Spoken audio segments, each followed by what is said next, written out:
Parashat Behar-Bechukotai, 23rd of May 2025.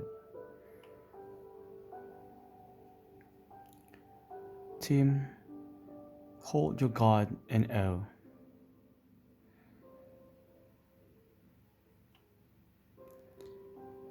Chapter 25 and 26 of Leviticus complete the Holiness Code, while some commentators regard chapter 27 as an appendix to the book. Chapter 25 deals with the rules for the Sabbatical and Jubilee use. In chapter 26, we read about the following: blessings for obedience, curses for disobedience, and conclusion.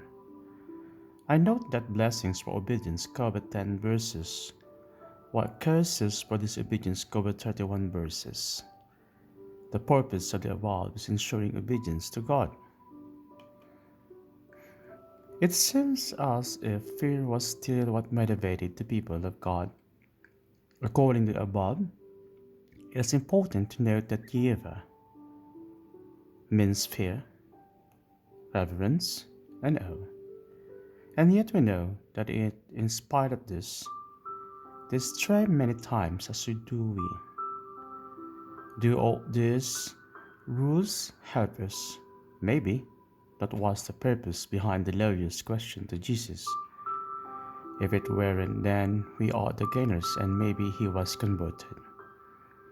Teacher, which commandment in the law is the greatest? The Holiness Code presents the Lord speaking to Moses, representing the whole Israelite community, and saying, "You shall be holy, for I, your God, the Lord, and I am holy." As we journey in our spiritual lives as a group of individually, I believe we move toward God's with less and less baggage.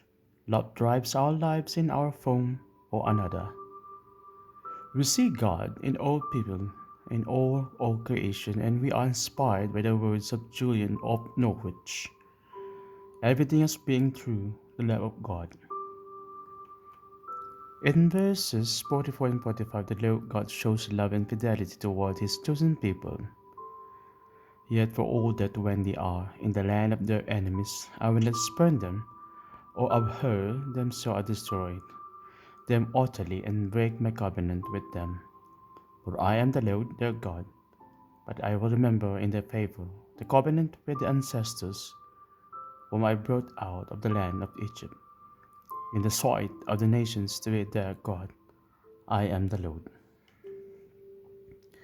When I read the so-called curses and the look of our world today, I wonder whether what has been happening in our world over the past 5 years has happened because we have not obeyed the laws inherent in God's creation.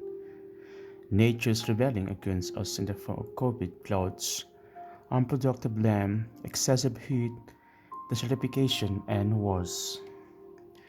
We have raped the earth and inhabitants by our greed and ideologies. If we look at world and religious leadership, the masculine is authoritarian, hard-hearted approach rules like Pharaoh at the time of Moses. And the poor and the helpless, of often women and children, but not only, are being destroyed or displaced. There is a great need for compassion, caring and sharing the feminine. In what has become a global world, it is time for our world to grow up into integrity, depth, and integrational responsibility for the world. And how are we going to do that? Fox states in his commentary on Leviticus 27 that besides being an appendix, it should also be said that it provides an appropriate ending to Leviticus, since it talks about dedication of poverty to God, as the book does in regard all areas of life. This is our duty in calling us the face of the Lord God. Have we forgotten this? For reflection discussion, Fox translates the Jubilee year as the year of home bringing. Does that resonate with you? How? This year in the Catholic community, we celebrate the Jubilee of Hope. How can we see this as a year of home bringing? Oh, would drive me more than fear to obey God. Have we lost awe and reverence for our Creator, Redeemer, and Inspiring One?